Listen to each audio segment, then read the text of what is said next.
One of our Ahmadi students, Cambridge, he asks this question to Huzur. He says, so what is Huzur's opinion about alternative energy, especially about solar energy and the future of this energy? I think it is very important that we should turn rapidly to this alternative energy, particularly the sun's heat, because it will help pollution, decrease pollution, because this is an energy in which there is no pollution whatsoever, and it's a constant energy.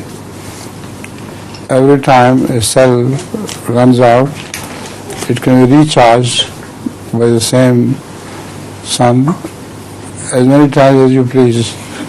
So nowadays, large work is done on this in Japan and in Italy.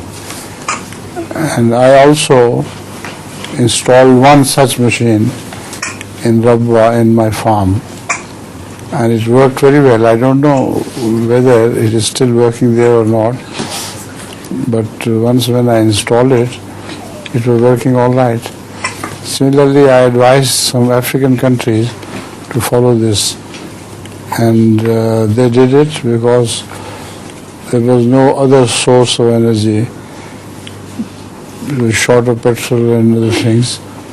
So it's cheap, but its original installation is not cheap. That is expensive. But once installed, then it runs very cheaply.